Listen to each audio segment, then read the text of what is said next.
Once upon a time there was a shepherd looking after his sheep, and suddenly a brand new Porsche screeched up next to him, and the driver, dressed in an Armani suit and Ray-Ban sunglasses, big fancy wristwatch, he got out and he said to the shepherd, "If I can tell you how many sheep you've got, will you give me one of them?" The shepherd looked at the man and he said, "Got a lot of sheep here." He says, "Yeah, okay, I'll give it a go."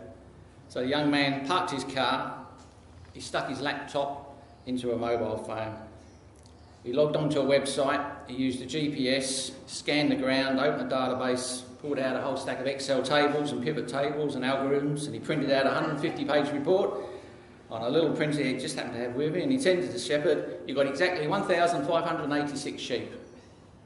And the shepherd said, "That's correct, you can have your sheep." The young man took the animal and he put it in the back of his Porsche.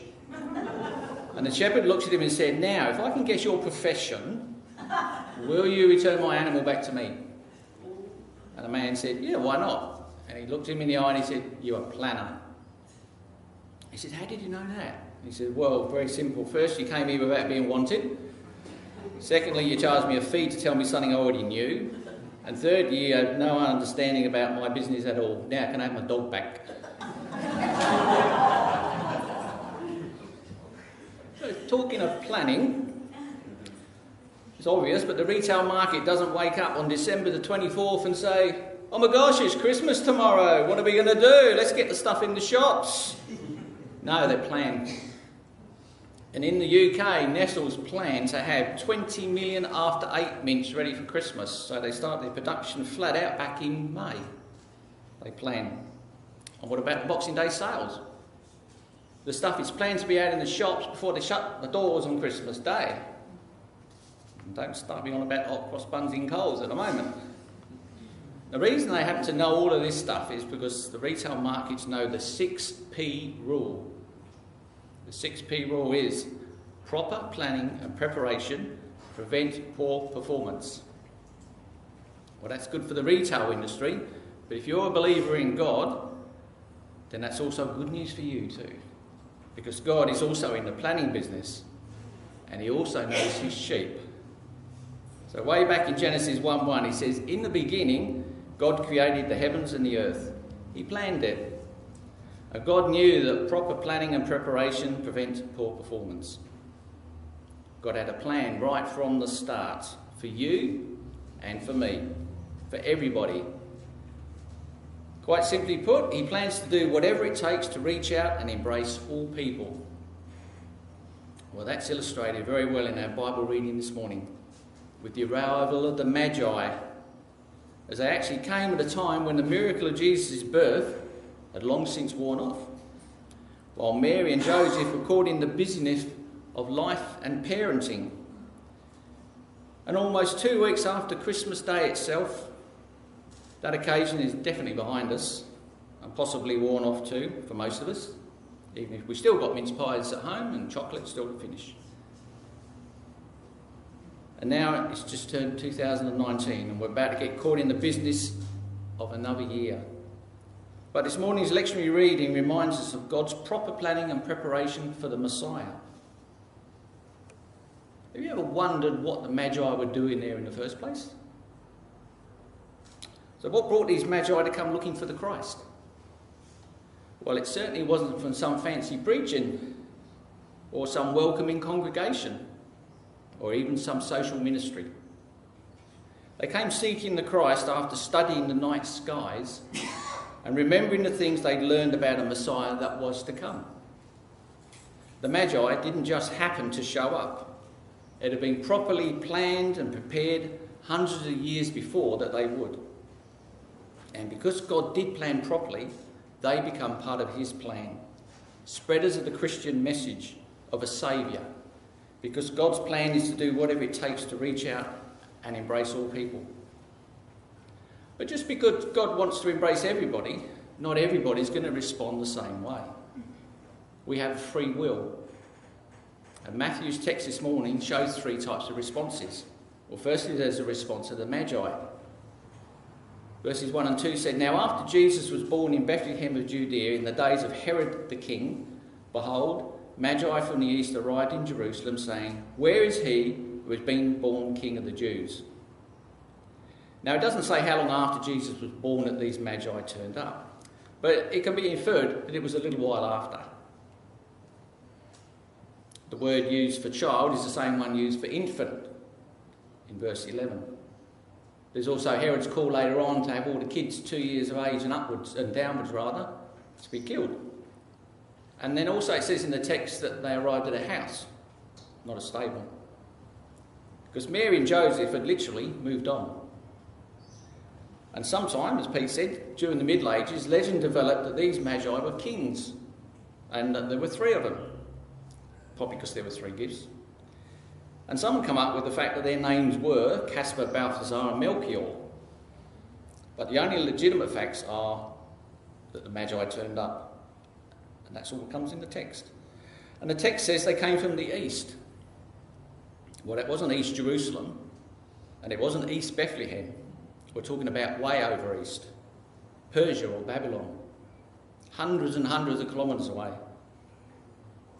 Now, most people that had any kind of understanding in New Testament times knew something about people from the east. And the Magi themselves were primarily known as a priestly political class of people. They first appear in history around the 7th century BC. They were a tribe from eastern Mesopotamia, and they became skilled in astronomy and astrology, which were very closely linked.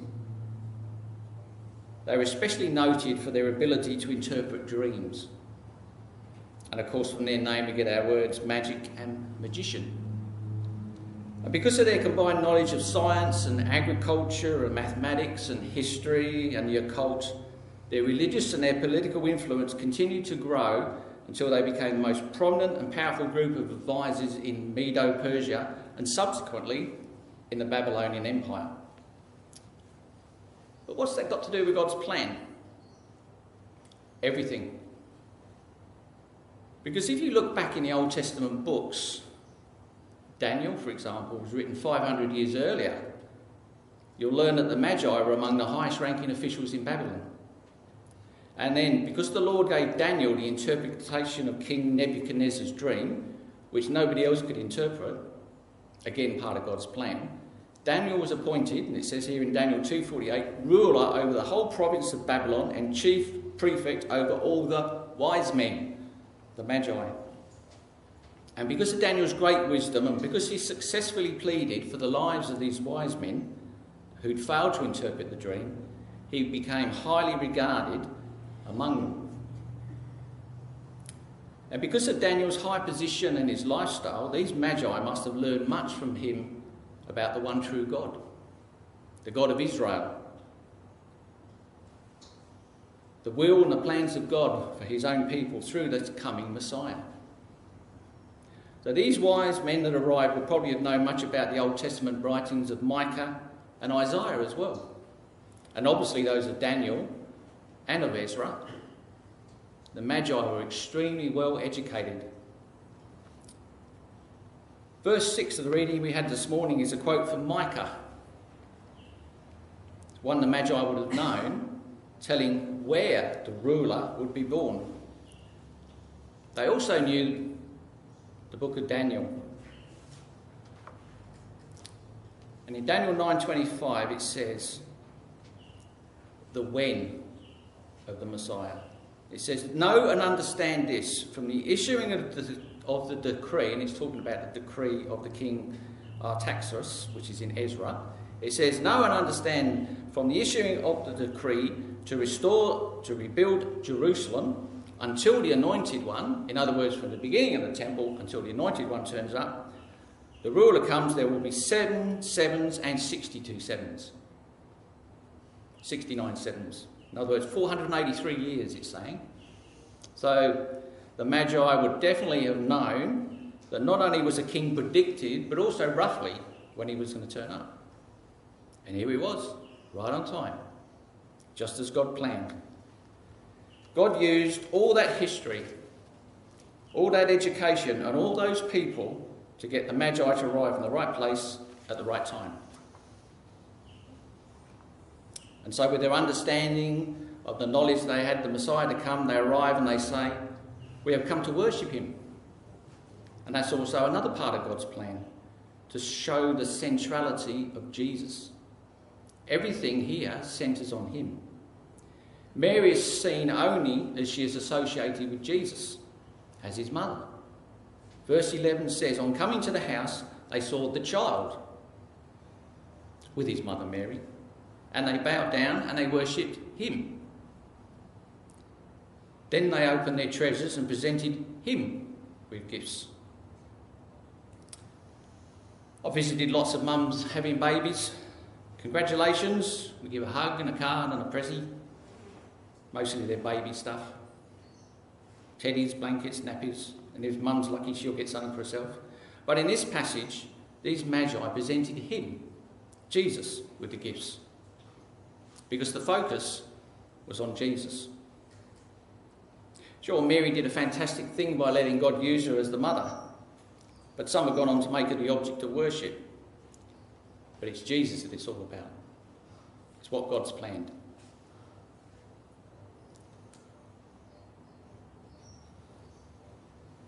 Later on in verse 13, after visiting hours over, the Magi had packed up and headed home. And an angel of the Lord appears to Joseph, the father, and doesn't say something like, Joseph, you and Mary and the baby need to get going. He says this, get up, take the child and his mother and escape to Egypt. Every time you read it later on, it says, get up, take the child and his mother. So he took the child and his mother. The child and his mother.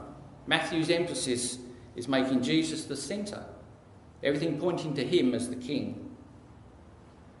To him as the one to worship. To him as the one foretold hundreds of years before.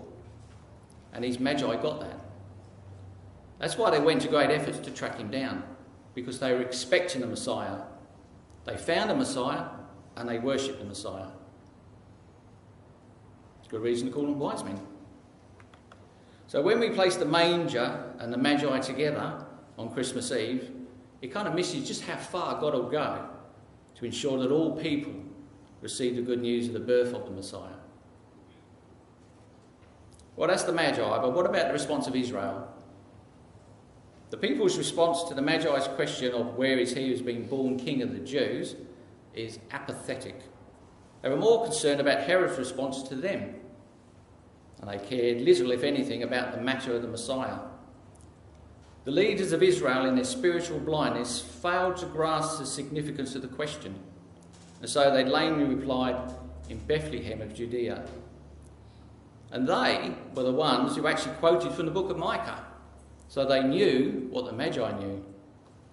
Because the Magi knew and understood it, but the Israelites only knew it.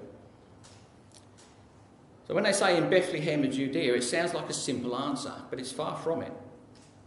Because it's actually quite a significant phrase. The name Bethlehem signified the sovereignty of Christ.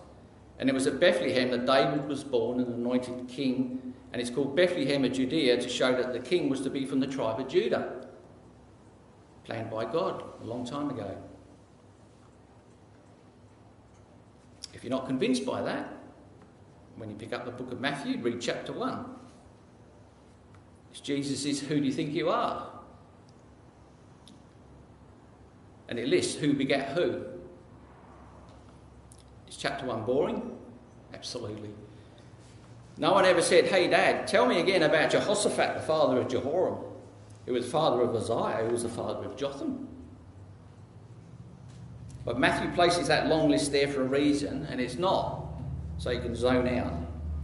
It's there to show that God had a plan from the beginning, and that through this line, through all these names and through all these father-ofs, it will lead us to verse 18, which says, and Jacob, the father of Joseph, the husband of Mary, of whom was born Jesus, who is the Christ. God's plan was that history would unfold bit by bit, and then Christ would appear, the prophesied Messiah, at the right time and in the right place. And if you still doubt that God wants to embrace all people, then have another look at the list of names. Apart from the weird and the wonderful ones, you see there are 4 women. Well, Jewish genealogy rarely mentioned women. But here you read of Tamar, Rahab, Ruth, and Uriah's wife. who was talking about Bathsheba. Well, Rahab and Ruth were both foreigners, and Tamar, Rahab and Bathsheba were three bad girls. Rahab was a prostitute, Bathsheba had an adulterous affair with David, and Tamar tricked her father-in-law into getting her pregnant. It's not the kind of thing you want banded around in your genealogy, put out there for everybody to read, but that's how God planned it. Because Matthew's showing us firstly that Jesus came to seek and save the lost and to minister to them all. He was the embodiment of God's grace. Those of the lowest state are raised to the highest royal line. And secondly, Matthew shows that through the mention of foreigners, Jesus' ministry would include not only the Jews, but also the Gentiles, us, everybody. A plan from the beginning of time, because God's plan is to do whatever it takes to reach out and embrace all people. Well, we know what the Israelites thought of that plan. Not much. When asked, where is the one who's been born king of the Jews, all they could do was give an apathetic answer. They knew of the prophecy of the Messiah, but were blind to spiritual reality. The king of Israel is being worshipped by Gentiles, while his own people didn't even bother to own him as their own king. They were cold and they were indifferent. While the wise men worshipped, Jesus' own people withdrew. And then there's the response of Herod. So whereas the Magi rejoiced at hearing his birth, Herod the king said he was troubled. Understatement. He was quaking in his boots. And it's not hard to understand why. He was sitting on a political and a religious powder keg. He'd driven out most of the people that were causing him trouble, but he had to continue fighting bands of local Jewish resistance who wanted their country to be free from Roman occupation and domination. Well, that's not a bad reason. But the second reason, he was a control freak. The Psychology Today website says control freaks are often obsessive-compulsive, angry, phobic, often mood disordered. These people need control because without it, they fear that things will spiral out of control and their lives will fall apart. Well, Herod was antagonistic. The Magi had stirred him up, and the question that they asked the people was worded in such a way that he was made to look like an inferior. And control freaks don't like that. So in light of his paranoia and jealousy, any mention of another king of the Jews was going to send him in a frenzy of fear and anger, and things would quickly spiral out of control and go pear-shaped. They called him Herod the Great. Really, he should have been called Herod the Hater. Sure, he built some stuff, history records it, but he was also a sociopath. History tells us he killed his wife, and he killed 3 of his own sons. Who does that? Well, Herod the Hater did. Where is the one who's been born king, the Magi asked. Or Herod, who ruled as a king, wasn't born one, and he feared and he hated because he knew that when it came to the kingly descendant line, he was only a ringing, not a real king by birth. He'd been given the job. Well, history is full of cutthroat kings and callous queens, but Herod is right up there with the worst of them. But he was also very cunning. In fact, he was too cunning to display his anger. So he craftily inquired where the Jewish Messiah was to be born, and then he sends them on their way with orders to be brought back to him. Verse 8 of the reading reminds me of the pantomime and Punch and Judy shows we watched as kids, where someone's standing out the front of the stage and someone sneaks up behind them and he says, I can't see him. And what would we shout? He's behind you. And he turns round and says, oh no, he's not. And we would shout, oh yes, he is.